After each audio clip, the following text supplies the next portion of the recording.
हिंदी में यूपीएससी की तैयारी से संबंधित प्रोग्राम्स को देखने के लिए सब्सक्राइब करें स्टडी IQ-IAS हिंदी। नमस्कार, बहुत बहुत स्वागत है आप सभी का स्टडी IQ-IAS हिंदी में। मेरा नाम है अतुल जैन। तो भाई, आप सभी जानते हैं नोबेल पुरस्कारों का सप्ताह चल रहा है और इस सप्ताह में अब आ गया है शांति का नोबेल पुरस्कार। शांति का नोबेल पुरस्कार, जैसा कि हम जानते हैं, दुनिया में शांति स्थापित करने के लिए कोई व्यक्ति या संगठन अगर कोई प्रयास करता है, बहुत ही उल्लेखनीय प्रयास करता है, तो उसको दिया जाता है। शांति का नोबेल जो है वो बहुत ज्यादा इंपॉर्टेंट माना जाता है, बड़ा प्रतिष्ठित माना जाता है और आमतौर पे यह माना जाता है कि शांति का नोबेल पुरस्कार जिस संस्थान, जिस संगठन या जिस व्यक्ति को दिया जाता है उसके प्रभाव में अचानक से वृद्धि हो जाती है। जैसा मैं आपको एग्जांपल दे सकता हूं, कुछ वर्ष पहले जैसे भारत में कैलाश सत्यार्थी साहब को दिया गया था। तो कैलाश सत्यार्थी को जब नोबेल पुरस्कार दिया गया तो उसके पहले शायद हम में से ज्यादातर लोग कैलाश सत्यार्थी साहब के बारे में जानते भी नहीं थे कि वो एग्जैक्टली क्या करते हैं, क्या उनका मिशन है, उनकी किस तरह की गतिविधियों में वो संलग्न है। लेकिन जब उनको नोबेल शांति पुरस्कार मिला तो उसके बाद जो है अचानक से देश में उनके विचार, जो वो कहते हैं, बच्चों की भलाई के लिए जो उनके कदम हैं, जो गतिविधियां हैं, अचानक से उनको सम्मान मिलने लगा। तो खैर, इस बार का नोबेल शांति पुरस्कार जो है अब से कुछ देर पहले उसकी घोषणा कर दी गई है। नोबेल कमेटी ने ओस्लो में इसकी घोषणा करी है। नोबेल कमेटी शांति पुरस्कार की घोषणा जो करती है वो ओस्लो में करती है हर वर्ष, और ओस्लो में अभी अभी इसकी घोषणा कर दी गई है। और जापान का एक संगठन है, एक समूह है जिसका नाम है निहोन हिडानक्यो। थोड़ा जापानी नाम है यार, तो मैं लिखूंगा, आप लिख के रख लेना। उच्चारण में थोड़ी बहुत अशुद्धता हो सकती है, लेकिन उसका तो क्या करें यार, जापानी नामों को हिंदी में लिखना बड़ा मुश्किल काम है। लेकिन इस समूह का नाम है निहोन हिडानक्यो, जो कहां काम करता है, किस क्षेत्र में काम करता है? दुनिया के परमाणु निरस्त्रीकरण की दिशा में काम करता है। तो दुनिया में परमाणु हथियारों को खत्म किया जाए, और परमाणु हथियार जो हैं वो किस हद तक नुकसानदायक हो सकते हैं, किस हद तक जो है वो एक तरह से मानवता के खिलाफ हैं, इस बात को लेकर ये चेतना को जागृत करता है। और ये एक संदेश पूरे विश्व को देना चाहता है कि कुछ भी परिस्थिति हो, परमाणु हथियारों का प्रयोग उचित नहीं ठहराया जा सकता। ये जो आपका निहोन हिडानक्यो है, ये पूरा नेटवर्क जो है, इनका मकसद जो है वो ये संदेश प्रसारित करना है कि भले ही कितना भी युद्ध हो, कितना भी विवाद हो, कितना भी झगड़ा हो, परमाणु हथियारों का प्रयोग जो है वो उचित नहीं ठहराया जा सकता। थोड़ा सा इसके बारे में जानेंगे, ये क्या करता है, क्या हुआ है इस मामले में अब तक। लेकिन उसके पहले आपको बता दूं कि 2025 और 26 के हमारे जो बैचेस हैं वो आज शाम 6 बजे से शुरू हो रहे हैं। 25 का बैच फास्ट ट्रैक बैच है, 26 का बैच P2I बैच है, याद रखिएगा। एजे लाइव कोड लगा के आप इन बैचेस से 20,000 और 30,000 रुपए में जुड़ सकते हो। 19,999 और 29,999 में, याद रखिएगा। 2027 का बैच जो है वो 8 तारीख से शुरू हो चुका है। आप एजे लाइव कोड लगा के इस बैच से भी तुरंत जुड़ सकते हैं और अपनी तैयारी को सही आकार प्रदान कर सकते हैं। याद रखिएगा, अपनी तैयारी के लिए अगर आपको सही दिशा चाहिए, एक सही तरीका, एक सही गाइडेंस चाहिए, तो उसके लिए स्टडी IQ-IAS हिंदी के कोर्सेज लीजिए और उन कोर्सेज के साथ जुड़कर अपनी तैयारी को एक जिसको हम कहते हैं ना, ऑर्गेनाइज तरीके से तैयारी कीजिए। ऐसे फैली बिखरी तैयारी मत कीजिए, ऑर्गेनाइज तरीके से तैयारी कीजिए। चलिए साहब, अब चलते हैं हमारी आज की चर्चा पर।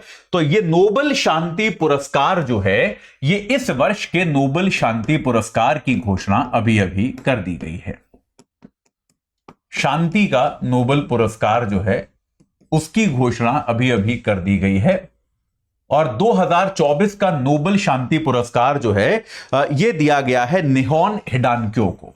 ये निहोन हिडानक्यो क्या है आपको बताऊंगा, उसके पहले आपको थोड़ा सा इतिहास इसका बताऊंगा। निहोन हिडानक्यो नाम का यह समूह है, यह जापान का एक समूह है। तो यार देखो, दुनिया में यह बात हम सभी जानते हैं कि परमाणु हथियार तो बहुत देशों के पास हैं, लेकिन परमाणु हमलों का विक्टिम, परमाणु हमलों से पीड़ित अगर कोई देश रहा है तो वो जापान रहा है। ये बात तो हम जानते हैं।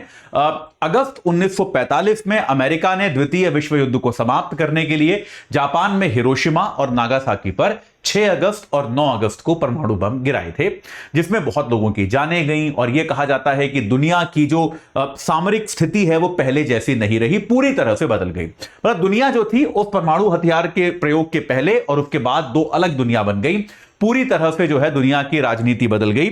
तो हुआ क्या, विश्व ने पहली बार, मतलब परमाणु हथियार थे उसके पहले, चर्चा होती थी कि ये बहुत घातक हो सकते हैं वगैरह वगैरह, लेकिन इनका वास्तविकता में कोई देश किसी युद्ध में प्रयोग करेगा यह सोच के परे था।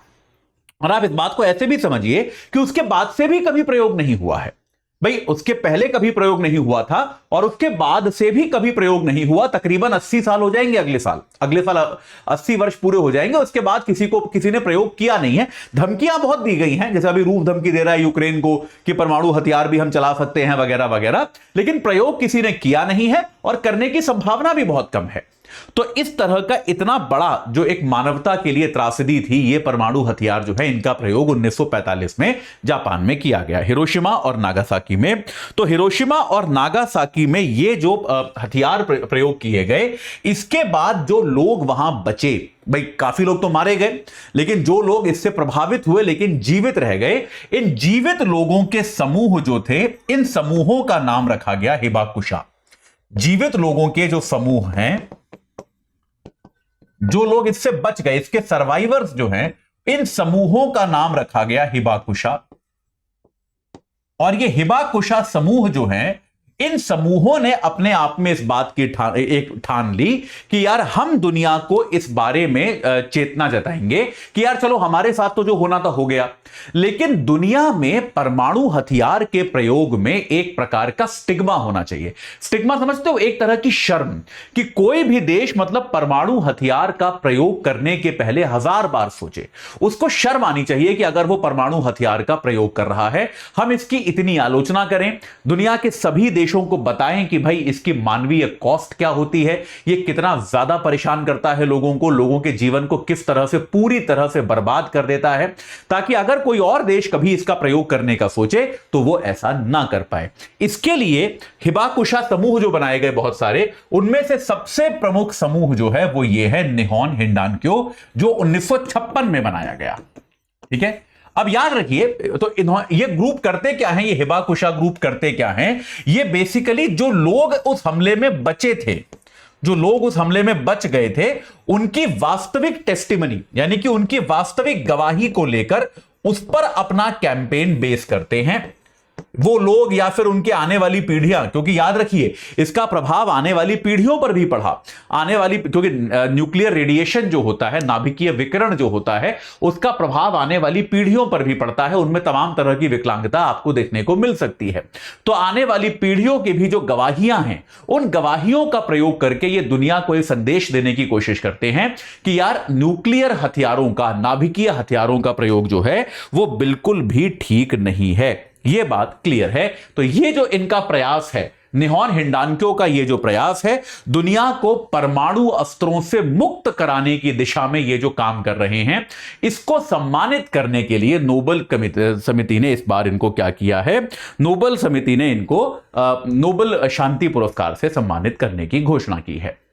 नोबेल समिति के बयान में यह भी कहा गया है कि वो इस सम्मान को इस समूह को देने के द्वारा, निहोन हिंडानक्यो को देने के द्वारा वो एक तरह से ये सम्मान हिरोशिमा और नागासाकी के सभी सर्वाइवर्स को देना चाहता है कि ये समूह जो है वो एक माध्यम है।